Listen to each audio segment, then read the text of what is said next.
Freaking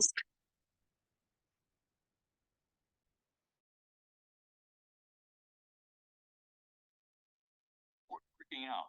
Apple is having issues.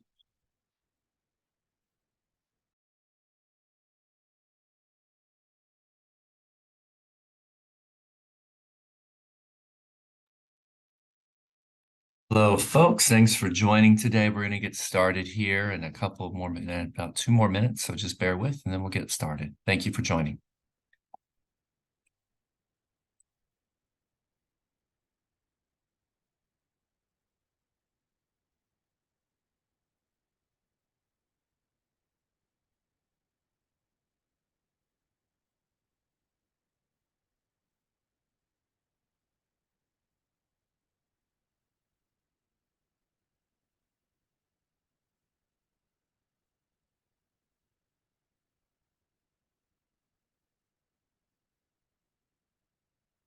All right, great. Well, good morning, everyone. Thank you so much for taking the time out of your morning or afternoon if you're in Europe or in other parts of the world, and joining us today for what we feel will be a really impactful and engaging discussion focusing on the circular economy. So, hi, my name is John Holm. I'm the SVP for Pyxera Global. And Pyxera Global, just for a little context about us, we're a systems change organization. We have 4 offices around the world with a focus of aligning public, private, social sector organizations to solve what we call solvable problems by putting communities first. Pyxera Global also is the lead convener of the Circular City Coalition in partnership with Metabolic, Climate Kick, NL Energy, First Mile, and really focusing on working with cities to build the enabling environment to lead a catalyze a decarbonization transition with the focus of communities who already have the solutions to the problem. Today, we have a very exciting discussion for you lined up. And so before jumping into really the spotlight of Atlanta and focusing on the great work the city of Atlanta is doing in enabling this decarbonized transition, I want to paint a picture for everyone to kind of frame this idea of circularity. And not to give away the run of show, but I think really it's really important to first of all frame a couple of things. One, and first of all, just some housekeeping items before we jump into it. See, that was a way just to keep you holding on there. Housekeeping item number 1, if you have any questions, the run of show is going to be 1 hour. So we're gonna do 1 hour of questions and engagement with these panelists and really have a really good conversation about what's happening in Atlanta. But then we're going to transition after 1 hour to 15 minutes for Q&A. So the total is 1 hour and 15 minutes with a 15-minute Q&A. On your Zoom box, you will see a Q&A area for your questions. Please put those questions in there. And then throughout the presentation, if something is extremely relevant to a conversation point, we'll bring it up. But most likely, we're going to hold those questions to the end. Also note that we make a commitment to any of those questions that are there. We will make commitment to email those answers to you and make sure that you have those as follow-up, because one of the most annoying things is when you have a really pressing question, you have to jump off and then you don't get an answer to it. We'll commit to giving you an answer to the best of our ability. Now, there's the housekeeping. Before jumping into introducing these wonderful participants that we have from the city of Atlanta, I just want to kind of frame high level kind of where the world is around this question of circularity. And I think a lot of times we hear these words like regeneration, circularity, authentic, systems change, paradigm shift. But sometimes we really miss thinking through what these words actually mean. And so I think it's important just to pause for a second and talk about a snapshot of where the world is. And I'm going to lead with not so much pleasant news. But I promise to be aspirational, work on the solutions we can move this forward, that we're not just going to sit in the negative, but it's important to think about where we are. So first and foremost, as of last month, 6 of the 9 planetary boundaries have been transgressed, suggesting that Earth is now well outside the safe operating space for humanity. Essentially, the tipping points of where we are right now, we see the Amazon going through a huge drought. We keep on continue extracting agriculture and cutting down forests. Those have huge ramifications on our daily lives. of not just 1.5 degrees, but heating up the planet to be a lot warmer than that. Next, let's transition to the private sector. All of us back in 2018 were very excited about the Paris Accords. We were really geeked that we were coming to terms with putting together our climate plan. The United States was deeply involved with that. But here's the reality. In 2022, global fossil fuel subsidies were $5.9 trillion. That's roughly $11 million a minute going directly to the oil and gas sector for investments. So reflect on that. And $2 trillion of that was really coming from the United States. We all know about the investments that we've made into Alaska to start doing drilling there, of course, the Gulf Coast, which is along some of those lines a dead zone. So it's not really good about what's happening with nature. Additionally, we've seen also the oil and gas sector walk back on those Paris Accord commitments.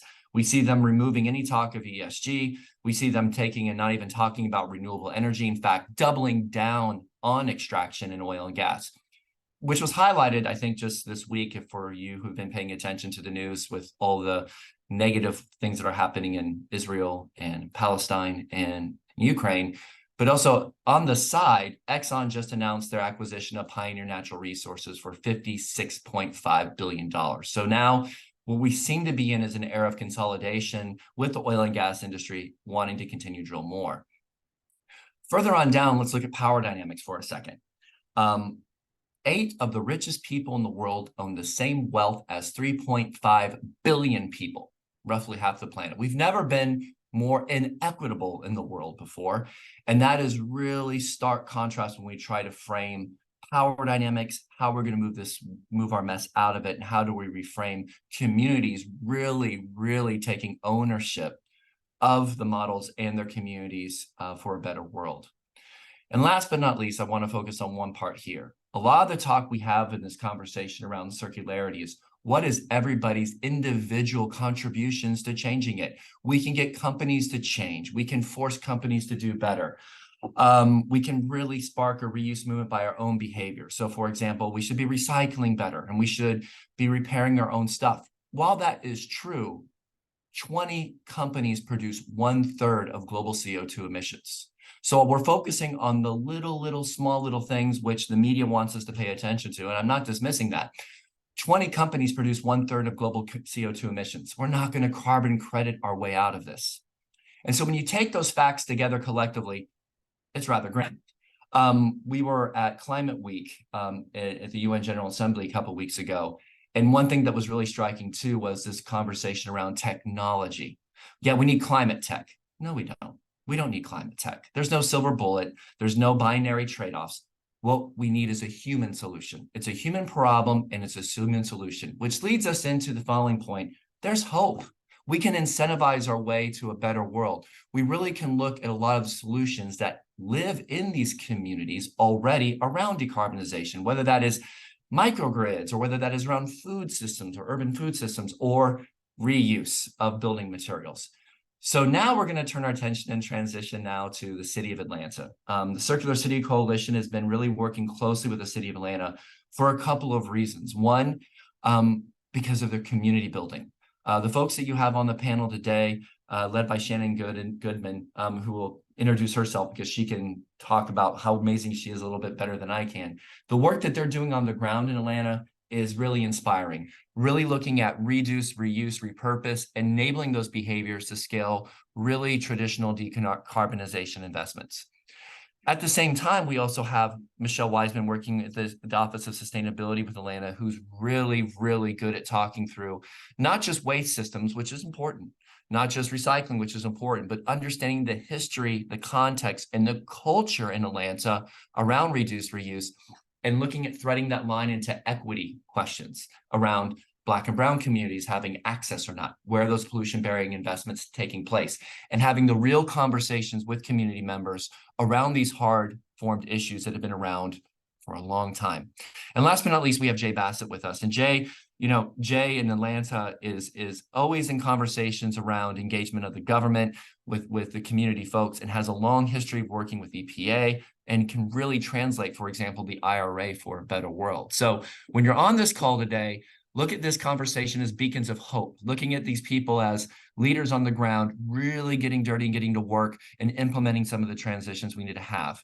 And so I'm thrilled to death now to hand the conversation over to these wonderful people. And first, Michelle, I want to go to you first.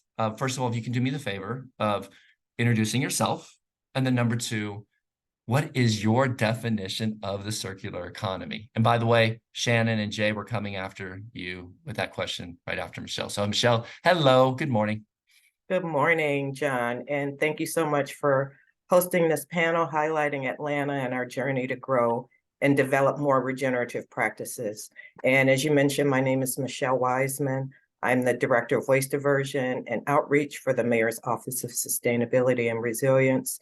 And my job is to look for those unusual waste streams and help develop solutions that reduce the environmental impact on our traditional, as you call it, the make-take waste models that we've developed over the past 200 years.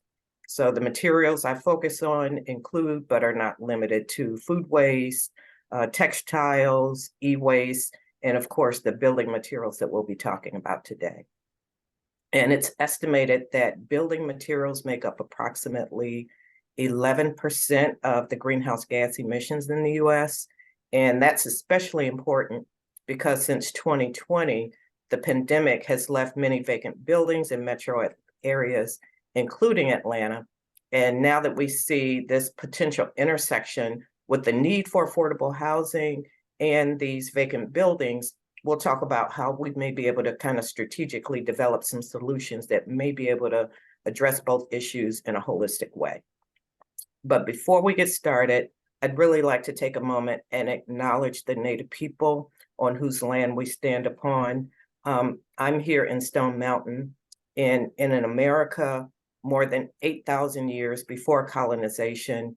Tribes like the Cherokee, Chickasaw, Chickaw, Muskogee, Creek, and other nations established ancestral ties to the lands and natural resources of this country and state, and they lived in harmony with nature. So we often talk about the 7th generation, the law of the great Iroquois, and what they do is they think 7 generations ahead and try to decide on if those decisions made today would benefit their descendants. So, of course, with climate change, all of us are keenly aware of what we're currently facing, but the bigger question is, how do we move forward? So as I think about circularity and how can we get back to regenerative practices is what I think about when I think of circularity.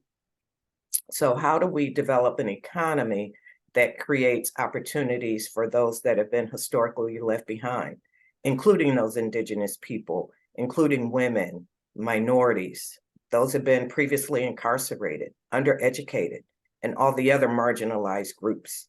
So our goal for the Atlanta Coalition is to really help develop these opportunities offered by the current administration, and these funding opportunities that are coming out to how do we make this opportunity for economic inclusion, community development, and potentially really build some of the generational wealth that so many of us have been excluded from in this country and around the world.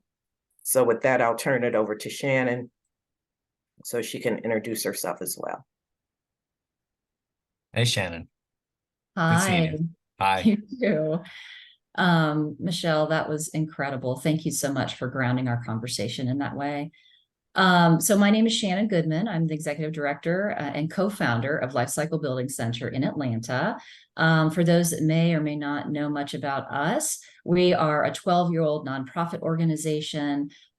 We focus on construction material reuse.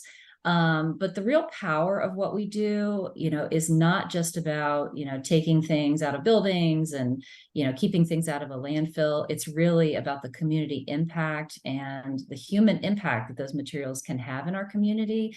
And in thinking about, John asked us to share our thoughts about circularity, what it means to us.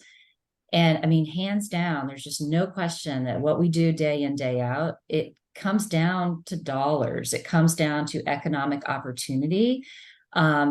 So I would say, for me, the definition is generating economic opportunity through the reuse of resources. And I really appreciate what Michelle just said, because the other reality is that through that generation of economic opportunity, there are ways that we can address inequity. And we'll be talking about specific examples today. But, first and foremost, our model is about basically keeping the cost of everything that we redistribute as low as possible, donating as many materials to nonprofits at no cost as we can. And now the new frontier is actually creating new career pathways with deconstruction and reuse as the foundation for that. So thank you so much for having us be able to share our story. Amazing, Shannon. Thank you so much. And now to you, Mr. Bassett. Hi, Jay. Hey, good to be here today, John. And I appreciate being in good company with Shannon and Michelle as well.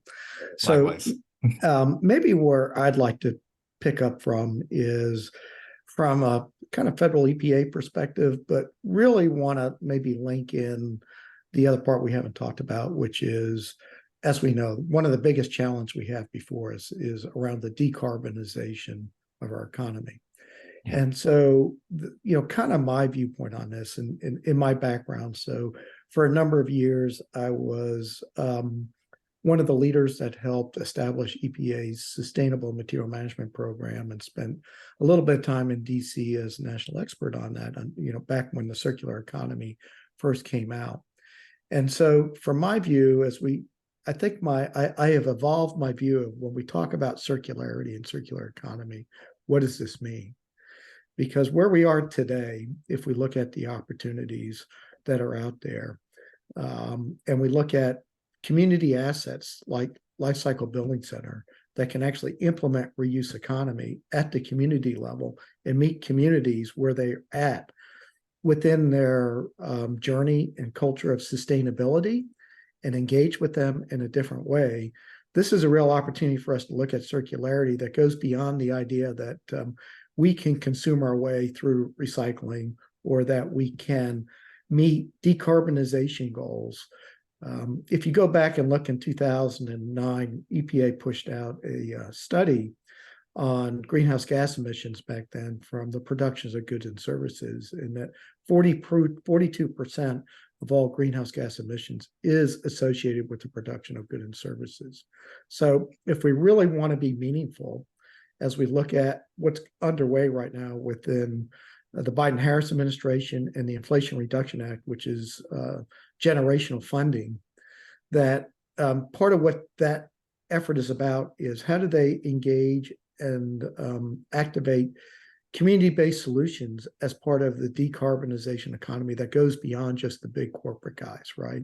How do we put more solar on roofs and batteries so people can be their own arbitrator of energy and be paid for being part of the energy system with folks at our community level that really deal with the highest energy burdens?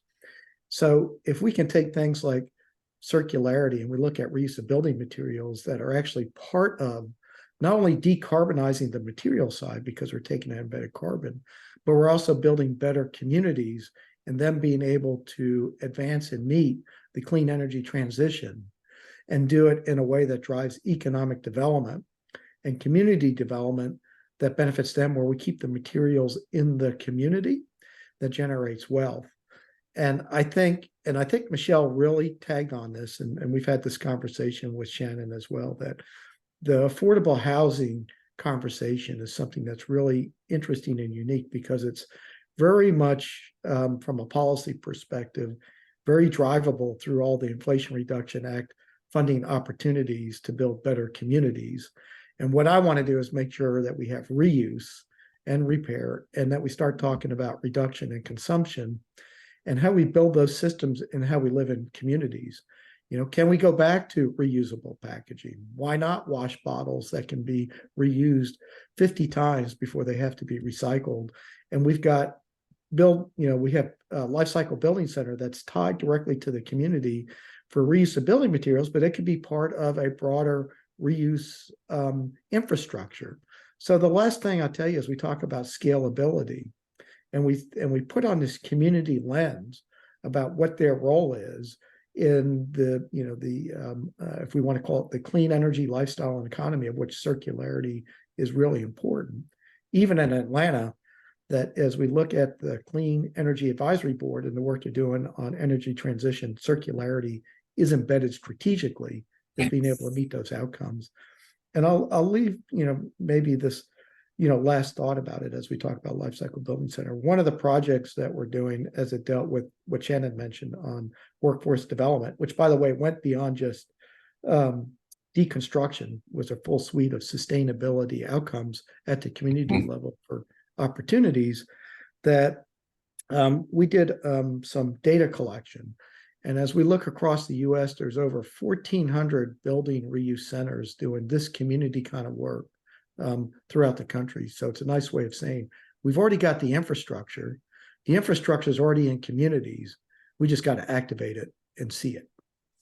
Right. Thank you for that, Jay. And I think that's one of the big questions we want to really discuss and run in today as far as opportunities. I think one thing that's interesting when I heard all of you speak about your definition, nothing was mentioned about really focusing on recycling and sustainable packaging. And there was a clear demarcation of looking at circularity through reuse, reduce, repurpose behaviors. And I think that's really important to frame, given that much of the environment in the space around circularity is just really focusing on recycling related to plastic and adjacent to that, and packaging, which we're not going to recycle our way out of this either. So I want to turn this over now to Michelle and really lean into this reuse, reduce, repurpose conversation. We're going to talk a little bit about the nexus of how do we catalyze that, incentivize that, build the enabling environment for that. But I would like you, if you could just go back for a sec for those folks that are not really paid or so much attuned to building materials. Can you just give us a brief overview of building materials, especially in the Southern US and Atlanta, right, in Jim Crow? And then talk us through what reclaiming these materials mean to communities where these materials originated from. That would be really helpful. So it's very interesting in the city of Atlanta. Well, the city of Atlanta was actually burned down after the Civil War. So the whole city had to be rebuilt. And interestingly enough, because even though the Confederates did not win the war, the administration was still in place that definitely did not want African Americans to be on par. So what was created was a prison system that we're still suffering from the ramifications of that today. But what ended up happening is that a lot of the leaders in place, instead of enslaving African Americans, would put them in jail for any small infraction, being out past dark, not having a job, vagrancy, whatever. So what ended up happening is that a lot of the African Americans, in addition to African Americans being segregated into certain areas, so they were over-policed in these particular areas, they were rounded up for these minor infractions and put into jails and prisons.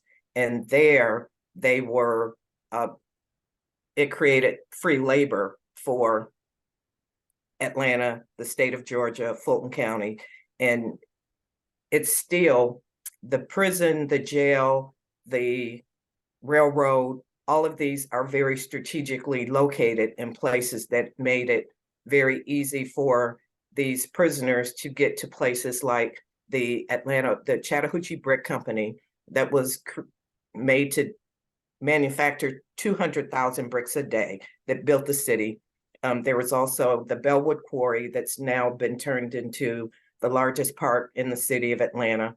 So when you talk about the history of the material, this is actually a piece of the granite that was mined out of the Bellwood Quarry that created a lot of the buildings.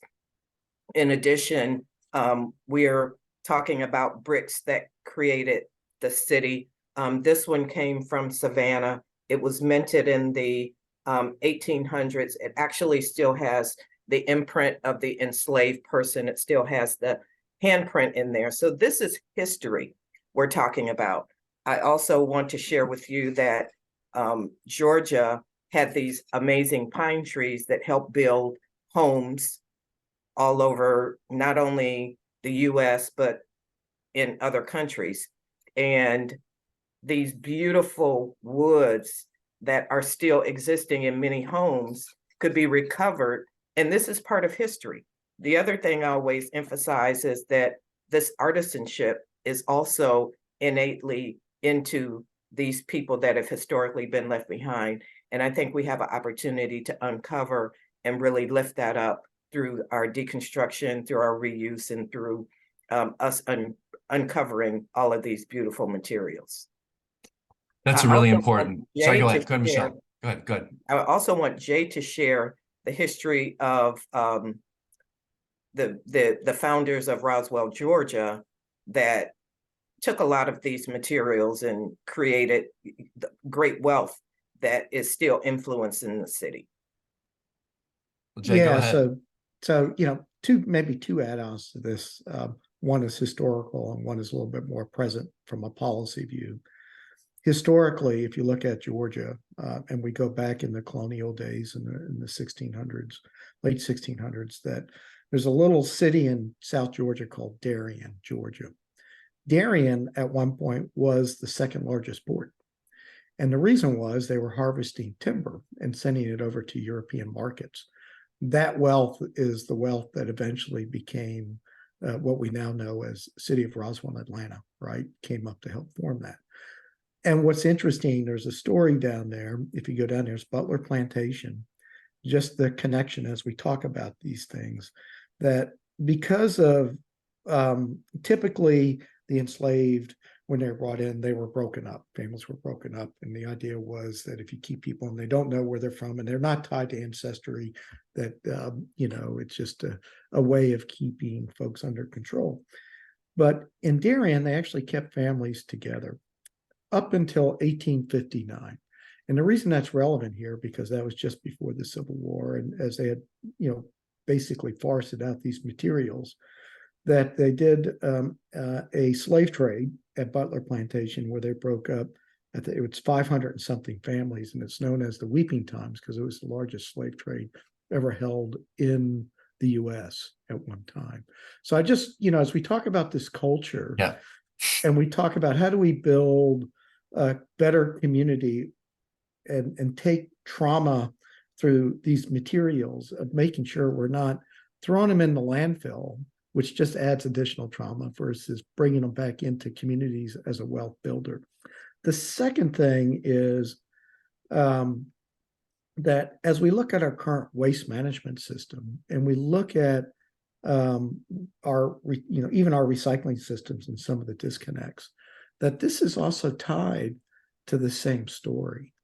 The Solid Waste Disposal Act, which was the first federal statute, which basically said local governments and only local governments can manage solid waste systems, is an outcome and related to the civil rights legislation.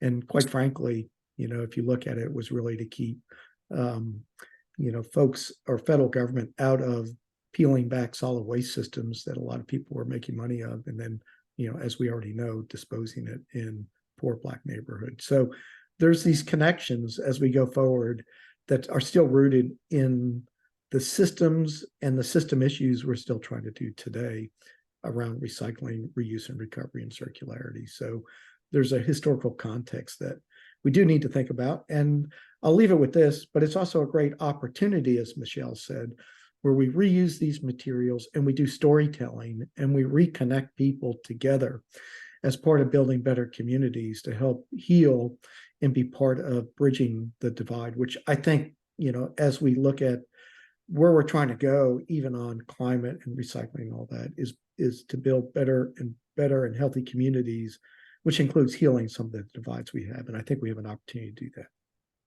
Thank you, Jay, and thank you, Michelle. I think one critical takeaway from this is a couple of things. One, the human element behind material and the storytelling, as you said, the narratives behind that waste, or behind that, actually, even the language is wrong, behind the material that can be reused again. and linking that all the way back to policy. You know, there's a lot of talk about incentivizing policy, but the policy frameworks, even going back from the founding fathers, were in many ways colonialist and racist from the very beginning, and really trying to think through those levers. You have to have the long game to look at that. So Michelle and Jay, thank you for framing that and providing your context. I want to now transition to Shannon a little bit. And, you know, Shannon, you're hearing these stories and you know this game better than others.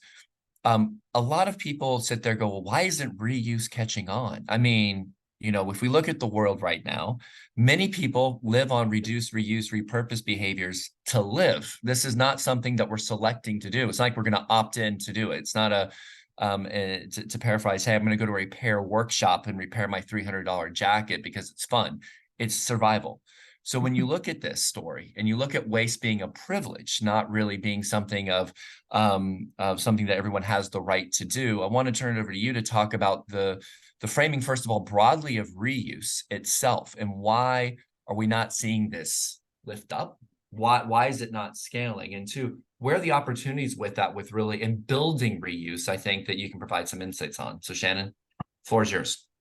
Thank you. So, man, this has been really powerful already. And I want to come back to something that Michelle was talking about, because I think foundationally, John, in your question, is this disconnection that we have developed from the impacts as well as the opportunities from these circular processes for building materials.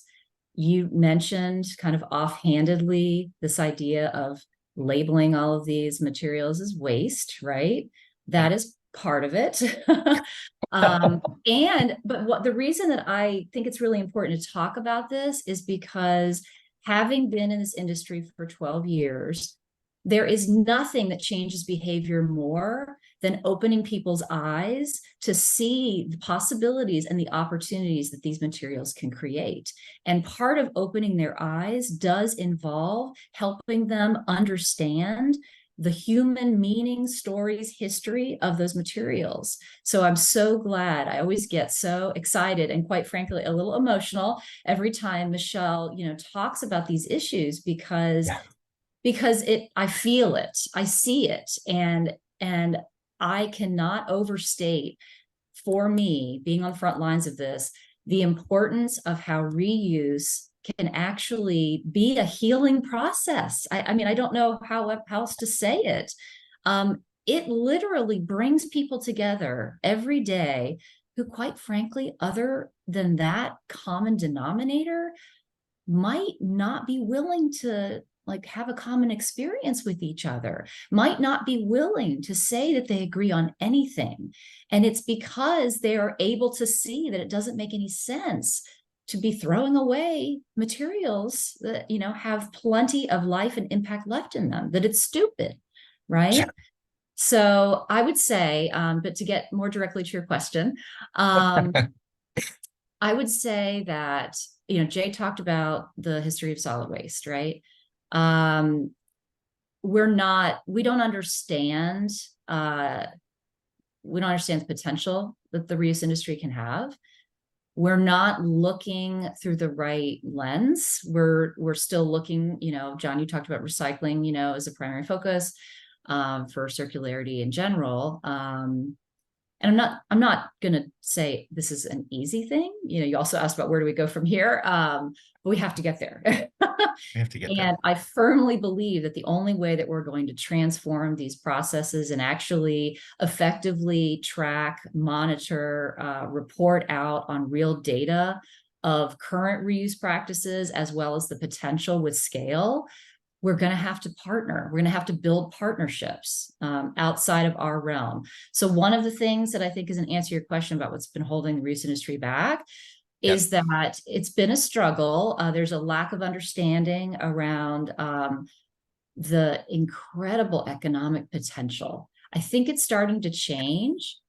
It's kind of interesting because, there's all this talk about embodied carbon. And that's great.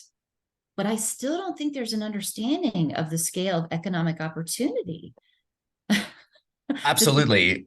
I mean, I think that's good, and I think that's a really good point to hold on to. Is that if we're framing it all wrong. We framed in terms like embodied carbon, and we talk about fear around climate instead of looking at the economic opportunity to transition to a less extractive world.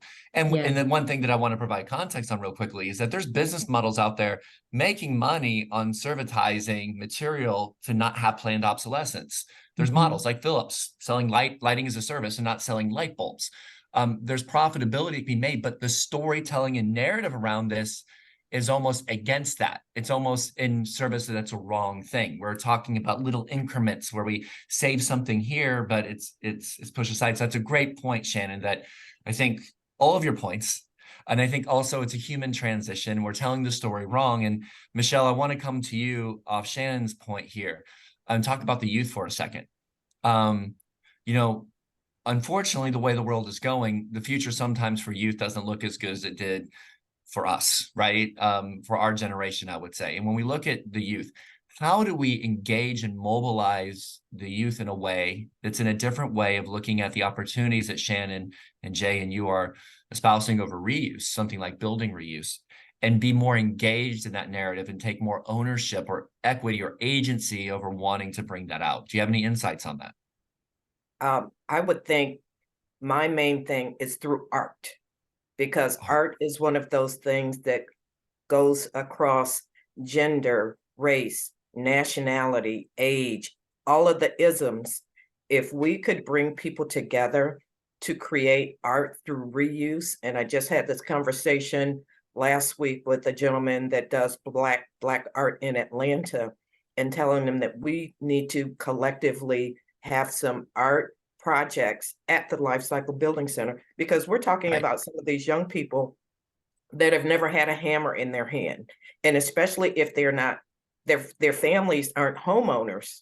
I saw my dad with hammers and saws and fixing up things, but if you live in an apartment, you don't have that same level of exposure.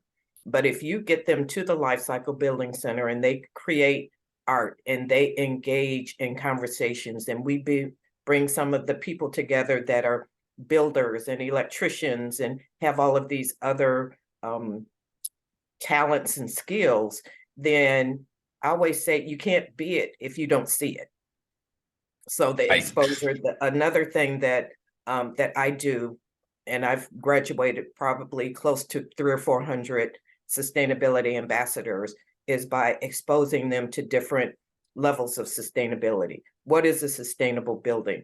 What does a holistic food system look like? So they can actually be exposed to these industries where you're having the average age of 50 and 60-year-olds, and they're going to be retiring. Well, we need to be exposing our young people to these new job potentials so they can see what's capable in their future. The other thing that we have a great, it's called Youth Build Atlanta. And we're really trying to engage them in some of the upcoming projects that we're doing with the reuse and the rebuilding. So we can really collectively pull the youth in, and they can say, oh, well, I learned this, or I saw this, and each one teach one. Amazing. That's great. And I think that's really important to discuss is, the human element, the art element, engaging them, being creative with it, and also the job creation opportunities with that. And I think on that note, Jay, I want to come to you now. We're seeing maybe a way to enable the youth to take ownership of these conversations. But the pathways with the federal government has always been challenging. The federal government, there's not a federal bottle bill to recycle glass and anything, right? So we have this new legislation, the Inflation Reduction Act, and there's some interesting transition points here that can be leveraged. Can you walk us through a little bit of the connection between the IRA, climate action plans, implementation, and even the conversation of reuse, which we're having today? It's very complex, but maybe you can enlighten us and simplify this massive opportunity in a bite-sized movement for all of us to understand. No pressure. No problem. So maybe there's a couple of points I want to try to do as we have this conversation. And we've already heard Shannon make reference that we got to change the lens of how we look at this. The lens we typically have been looking at it through is around public works entities trying to deliver recycling programs. Our consumer brands have been telling us that, if we could just improve recycling and we get better messaging, we'll get better performance. And you know what, 30 years, it really hasn't happened. So to me, as we talk about some of the fundamental changes, is really and the opportunity we have here is really around infrastructure that is built at the community level that can be used as part of meeting climate outcomes that are meaningful, including materials as part of climate action, is kind of what I'm advocating. So maybe a couple of points with that. And just to give you some scale, right? Under one of the bills, the infrastructure bill, there was, for the first time in like 30 years, some money was put into recycling programs, $255 million. And if you look at that, there were a couple of grants, and there's the recycling education grants that are coming out. And if you look at that, 255 million, and they got what, 8,000 people trying to apply for that money, right? Yeah. First time in 30 years. Now, if we look at, because keep in mind, we don't fund state solid waste programs. We have very limited authority. EPA does, very limited authority. So, again, it's a one-time shot. But if we look at the Infrastructure Inflation Reduction Act and what they're doing on climate, that represents, some said, at least $370 billion of federal spending, but some folks have talked up to $1 trillion when you add in equity money. So I don't know about you, if you're going to do fundamental change on how we look at material decarbonization, circularity, and recycling, which side would you rather be working on where the money is? And if we're going to do that, as Shannon said, we've got to be able to make both the economic and the carbon and community impact conversation that aligns with what's in the Inflation Reduction Act.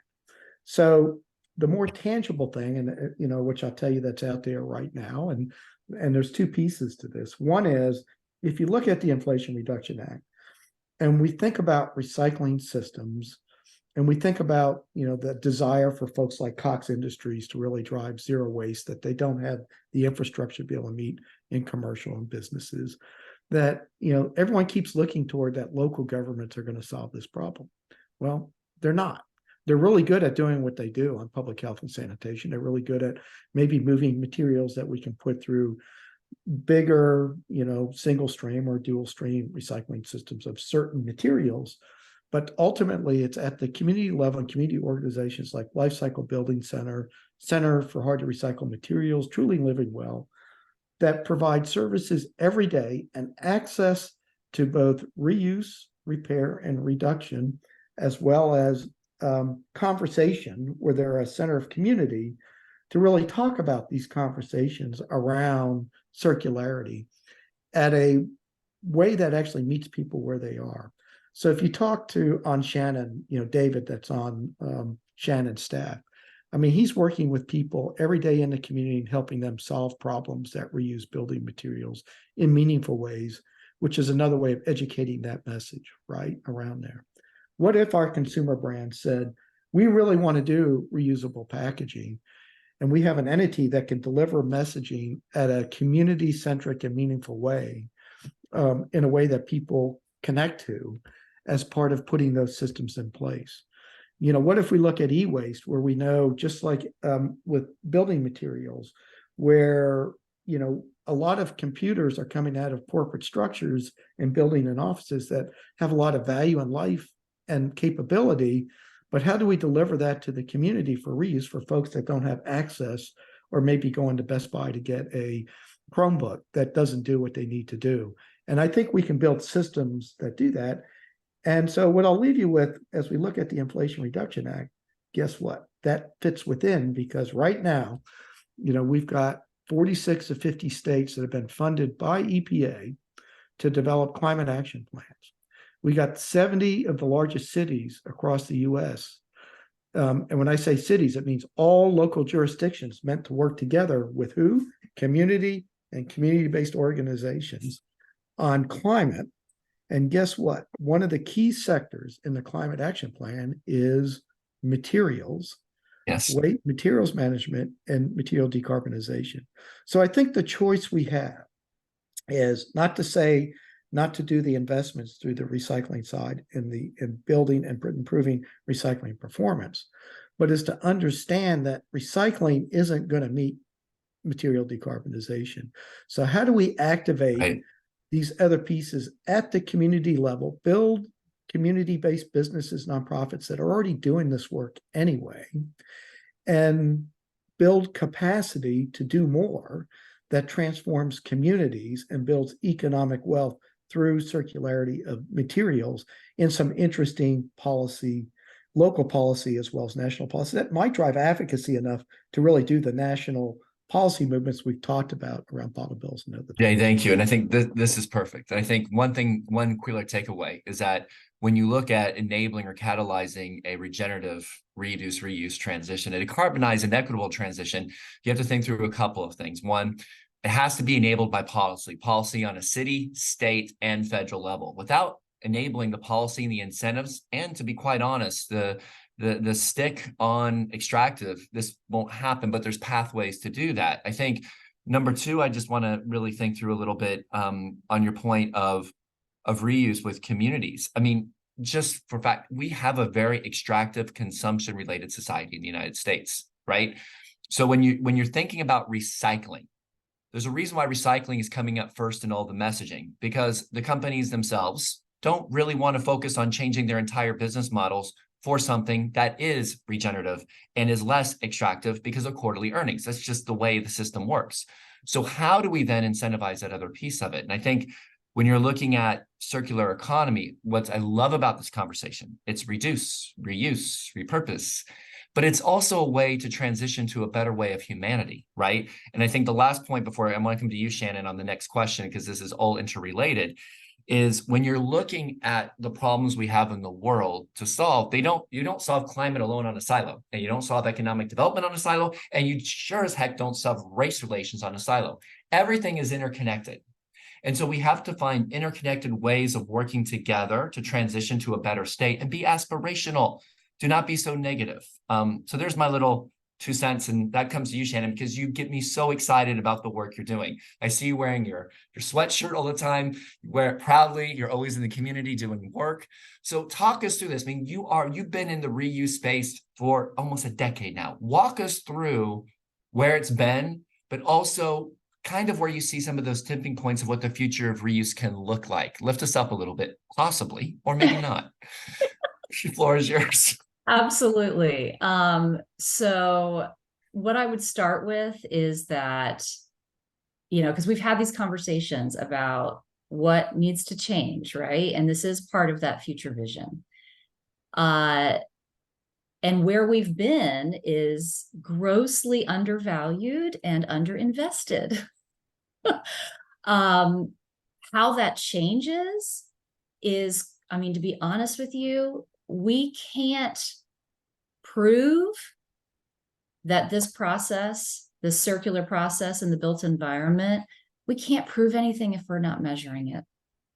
That's what it comes down to. And we haven't had the capacity as an industry to do that. And basically, I don't see how this changes without that investment, but with that investment has to come increased collaboration. Yeah. Jay specifically mentioned, the work in the community. And he's very right about the fact, it's kind of interesting, our industry, if I look back at LBC and how we started, most reuse organizations, are comprised of folks that are extremely passionate. You won't find, you'll rarely find more passionate people than you find in the reuse industry, right? And they've had to do it against all odds. Like that's literally like the sort of like lifeblood of how, it kind of like connects all of us in the industry. And so a lot of us get started in low wealth, underinvested, marginalized communities, right? That's where we can find low cost warehouse space, right? So LBC is no different. So interestingly now, especially with the Justice 40 initiative, there is this interesting, situation where a lot of our organizations are positioned, have been doing the groundwork of building these relationships. On our side, our nonprofit material match program, we've been able to work with hundreds of nonprofit organizations, many of which are in our community. And through that, we've built our Rebuild ATL Coalition and launched our workforce development program, Breaking Barriers Through Deconstruction. And what I want us to see is basically that kind of work. LBC realized we see so much opportunity to create these new job opportunities through deconstruction, but we couldn't do it alone. And the reality is Atlanta, if you're looking at how to create this kind of change, Atlanta isn't ready. If we train a bunch of people in deconstruction, we don't have the marketplace ready for them to just get a job in deconstruction. We've hired several of the graduates from our first training, but we had to partner with other industries that can benefit and see the value of deconstruction, whether that is, commercial construction, whether that is residential remodeling, facilities management. And that's just a small fraction of the different partners that we had to pull together to develop a holistic process to deliver the ultimate outcomes that were needed, right? If I look at a larger scale, we talked about tracking data. We need to partner. One of our partners that you mentioned earlier, John, is Reaply. There are opportunities now, Michelle touched on these lightly earlier, tied to affordable housing.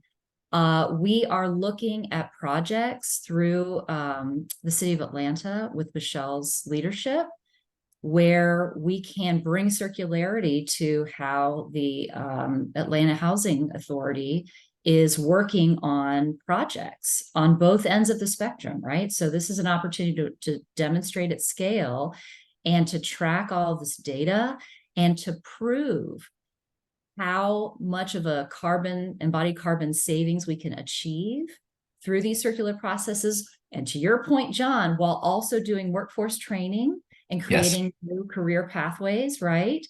And also having social benefits in other ways by making more materials available at low cost or no cost to these disadvantaged communities. So the same solution can meet all of these challenges.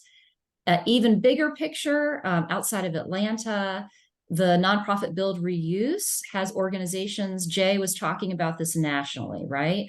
Right. We are working on bringing all those organizations together, and again, being stronger together. There is a new grant opportunity for low embodied carbon materials through EPA. We are working on partnering and getting even outside of the building material reuse industry and pulling in other entities that already have experience. So this grant opportunity is creating environmental product declarations for reclaimed materials. That's a whole other level of taking an industry that has had some commercial experience with commercial materials and projects, but has been more, more weighted towards residential materials. And now we're starting to look at, well, there's so much interest in the commercial space, right, or being able to have access. This is part of what Reaply is working on, right? But our industry, I had this experience at the Greenbuild conference. I'm on one side, running a reuse organization in Atlanta, understanding, the pain points of reuse organizations across the country, understanding how much more investment is needed, right? In order to scale up how much material we're recovering, how much material is being redistributed, right? Reaply has the potential to be an incredible partner in that scaling up process, right? But the reality is, if I'm hearing at Greenbuild how strong the demand is, how strong the interest is, the understanding of what embodied carbon actually means, but there's such a huge disconnect, such a huge divide. And so this, EPD, this EPD language, so to speak, right? It's an opportunity to bridge that gap. It's not going to be easy, right? No. It's a way that our industry has to adjust and measure impact and outcomes, and then be able to demonstrate at scale what's the current impact of our industry in terms of dollars saved, in terms of embodied carbon savings, right? Collectively, we've never been able to do that. So that has to happen. And then partnerships like Reaply is an opportunity for us to change the conversation around and educate, right? None of this happens. Reuse doesn't happen without participation. And we can't get that participation if people don't understand how it works and how to engage with it. So those are the most important things that we have to change. Great. Thank you for that. I think a couple of things, and I want to go to Michelle then Jay. And so first of all, I want to have some space for if people have any questions to ask, to be sure to have a platform to ask those questions. But that was great, Shannon. I think Michelle, I want to turn it over to you and then Jay. And kind of how I want to do this is here's the first question to you, Michelle, and then your thoughts. One, what are the policy frameworks? Because without what Shannon mentioned, without the incentives to draw and demand the policy frameworks, what are the policy frameworks that Atlanta is considering, or what cities, not even Atlanta, but you would like to see in the cities to enable some of the great work that Shannon is doing on reuse, right? And then Jay, I'm going to come over to you with your 2 points of what you want to leverage. And then we'll turn it over to questions. And Michelle, one quick point on before handing it over. What Shannon was mentioning with jobs, I think, is critical for everyone to look at, where she can't hire directly. So philanthropy, Bloomberg, anyone else out there, maybe a great way to put philanthropic dollars is to actually fund these organizations at the reuse place to actually help provide funding to hire people to scale. So philanthropy, donor advice funds, unlock your money, please. We need it. Thank you very much. Michelle, coming over to you now. The policy environment. What could you see with cities that can enable great people in the organizations like LBC to grow and thrive? So, John, it's very interesting because Jay and I both were on a delegation to Germany where we were able to see behind the European model that they have a top-down approach. So once we got back to the US, I'm feeling this David and Goliath type of pull in terms of what is our real influence. Perfect example. In the state of Georgia, there are 159 counties in the state, and there are 159 different ways to sort, recycle, different contracts for waste, all of these different policies. I go from my home 20 minutes to City Hall, and I go through 3 different counties, and 3 different counties have 3 different processes. I think. So from a policy standpoint, and even our host in Germany, because they actually were here in Atlanta in April, and I asked them, like, what is your perception of, the America versus the European model? And theirs is a top-down approach. They have a Department of Sustainability, Transportation, Management that created the policy from the top, and every store you go into has the reuse. Like Jay mentioned, they're reclaiming bottles. You can't go to their salad bar and get a one-time container. You pay $1, get a container, use it, and take it back, and you get your $1 back when you take that container back. So until we get even a regional policy, a national policy, something, I feel like it's a David and Goliath story, to be quite honest. Yeah, thank you for that. But David can actually pull some weight, right? Or yes, we can figure something out. Jay, let's come back with your thoughts, and then what I want to do after Jay, you provide your thoughts, we'll turn it over to the greater team and panels to ask questions, and then I'll come back with one parting shot for each of you folks. So Jay, the floor is yours, good sir. Yeah, so I want to do maybe 2 follow-up, one with Shannon, one with Michelle. One of the things with Michelle, as we went over to the EU, guess what? They have some top-down approaches, but they have the same problems we have of being able to meet communities where they're at. Okay. So part of what they're doing, and one of the other things that we went over there for, was Zero Waste Berlin. That comes out of the Berlin Parliament. What are they doing? They are convening community-based organizations and assets and building capacity at the local level. Well, they have good policies that deal with things like how they do residential pickup and some public space on bottles and all that. they have the same problems we have in terms of public space and people meeting people where they are within the culture of sustainability. So what they're doing now is recognizing that's part of this Atlanta experience, that we got to do bottom up with the top down to really make these systems work. So things like Yes. supporting the zero waste stores and looking at standardized bottle design for local brands that everyone recognizes that's reusable, right? Some really innovative things. So I think there's some good shared learning to also recognize that top down can't be done without bottom up, and we need both. That's kind of where the EU is going. Amen. Absolutely. And the last thing with Shannon is around some of the conversations around the data. So a couple things as we talk about data policy. If you look at EPA's waste characterization reports and how we track materials, it's done by economic analysis. There is no measurement of waste that's being done in the US. Okay. I just want to be clear on that. Nor is there any requirement for that. Building materials aren't even included in that characterization report as we look at it, though we know that C&D is 600 million tons, so which doesn't include building materials for the most part. So, as we look at data, number one, that, because we're really not tracking that, nor are we really looking at reuse. Number two is, as we look at climate and material decarbonization and climate, we don't have the greenhouse gas inventories for materials. So the question is, how do we get a seat at the table on what the impact is of the 42% of provision of goods and services for, decarbonization? And how do we integrate that within climate action plans and policies at the state level that is being done through these plans, as well as funding opportunities? And that's a conversation we're having right now, John, is to figure out, how do we position that? How do we make sure that's in 46 of 50 states and the 70 MSA climate action plans around material? Thank you. Thank you all. I want to pause here. This has been such a great discussion. Probably could do this for 2 hours and continue going on, but I want to turn it over now to see if there's any questions from the audience for our respected panelists here. There's 2 ways we can go about it.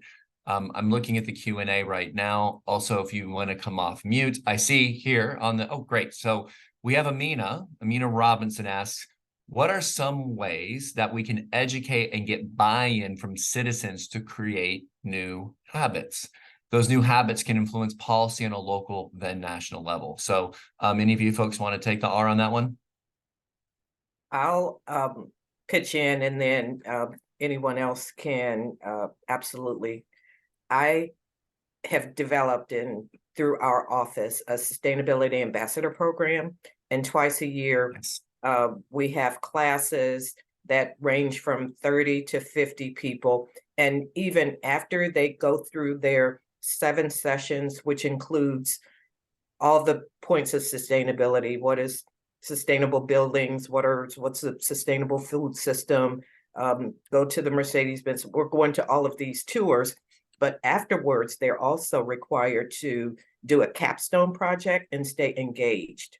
So from the Sustainability Ambassador Program, there's also a group that's been established called Root Local, and Root Local takes citizens, and you don't have to have been a sustainability ambassador, but any citizen to go to a landfill, to go and tour the Lifecycle Building Center or the Center for Hard to Recycle Material, for people to really understand this whole circular system and how we can get the buy-in and educate citizens.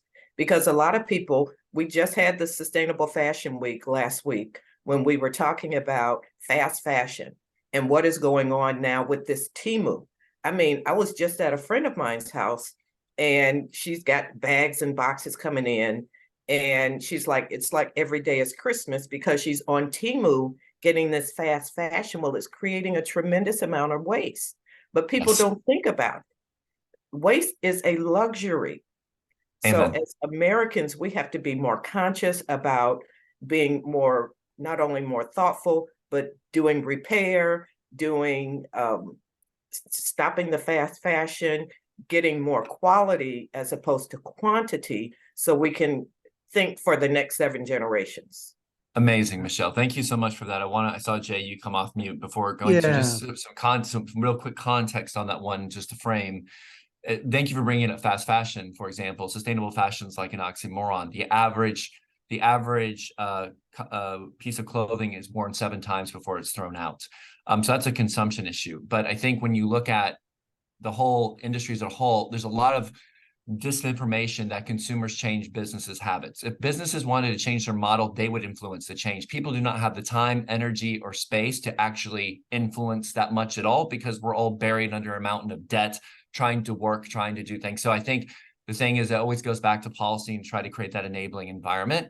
And then 2, I would say on that piece, civic engagement, voting, going out and actually voting and getting out and putting your vote to action and putting advocacy to policy is critical for the future generation, for our current generation, et cetera. So Jay, I want to come to you on that point, and then maybe go to Shannon. Jay?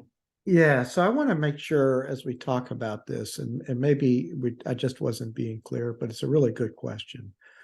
How we build advocacy. If you look at Lifecycle Building Center, one of hundreds of nonprofits that are doing this kind of work, even in Atlanta, they work with citizens every day, educating them and meeting them where they're at.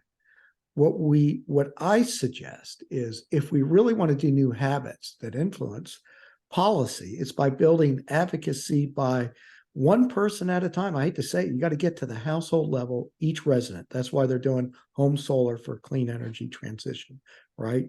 Of getting people in the energy side to understand it.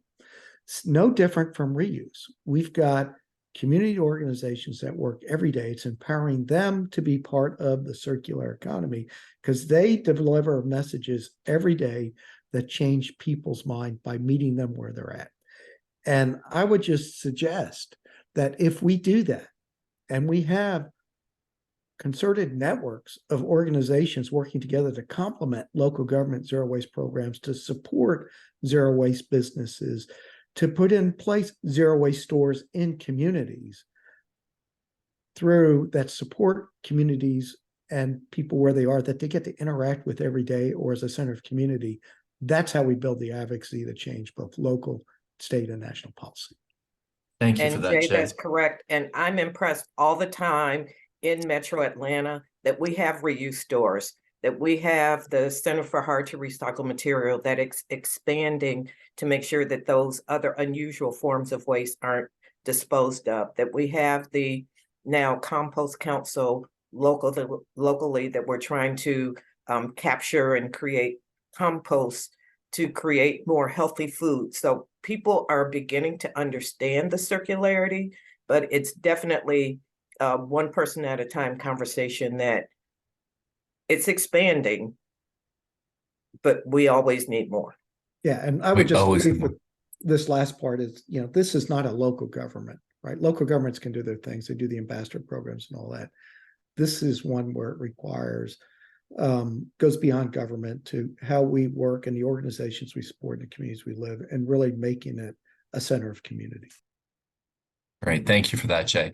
Shannon, do you have any, I think from here, let me see if there's another question, but put it to this way for you, because we have 5 minutes left. Sure. So let's paint a nice picture of everyone to look at. In a perfect world, in 5 years, what is LBC in the city of Atlanta doing around reuse? What's your best case scenario to get some aspiration going out there?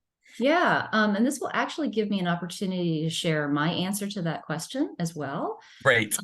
Because I think in that future vision, that when I talked about needing more participation, part of what I am seeking, and I think will help propel the industry and create that kind of grassroots community level advocacy, is more storytelling and sharing about what's happening in the community because of this process. And, I used to, a lot of organizations like ours, we don't have the capacity to go out and, like basically be reporters going out and tracking, each story of impact, right? We do that to the best we can. I want to see systems where community members have the ability, are empowered to do that themselves, to connect with one another. So when I look at systems like Reaply, which gives people access to, information about maybe the backstory of material, I want to also see that on the opposite end, if that makes sense. I want to be able to have systems that show the full cycle, right? So the dream would be I mean, we would literally be triple the size that we are now, which sounds crazy, but it's the reality. I mean, we It have needs to happen. 10 staff, there are reuse organizations in larger metropolitan areas, that are easily triple the size. We would have reuse and deconstruction champions embedded within corporations. We would have launched multiple deconstruction training programs and have those, champions embedded in these other industries, right? The construction industry would be a partner with us. Green building certification platforms would be a partner with our industry. There would be a clear understanding and day-to-day collaboration. We wouldn't be doing this work as much alone as we are now, because people would really understand, would be able to have greater access to the full spectrum of impact that the industry is actually having. Amazing. I like your vision. That gets me excited. So I want to now, and Shannon, thank you again for the great work you're doing. Michelle, I want to come to you with the same question. So let's change the nuance. 5 years from now, the city of Atlanta is enabling policies to allow for what is your vision of what it looks like? One thing I would love to see is a requirement that before any building is demolished, that there has to be at least a basic walkthrough of any material that can be reused, repurposed, and if not for another building, maybe structurally. I think a lot of times we just tear the whole building down, but the foundation may be good, the structure may be good. And I know I spoke yesterday with students, and we have a lot of students here in locally. We've got the AU centers, which is Morehouse, Clark, and Spelman University. So we have SCAD, which is a lot of interior designers. We've got Georgia Tech, Georgia State. Like to get some of these students involved and engaged in helping develop. I spoke with one yesterday that used to be an intern at the Lifecycle Building Center, and they're actually getting ready to build a net zero home. And with that net zero home, they're going to use the foundation of an existing structure. And then behind the home, we're going to create what we call an alternate dwelling unit, which would possibly be we're going to do a design competition for it, but possibly a container home, and use all 100% reused materials. So how come we can't take this model and create some affordable housing by recovering material that otherwise would have been tossed or landfill? I love it. Love it. So that's amazing too. And so Jay, you have 1 minute. So 1 minute of your vision of the future. Maybe you can tie in IRA and how the world has changed around reduce, reuse, repurpose, or what? Your turn.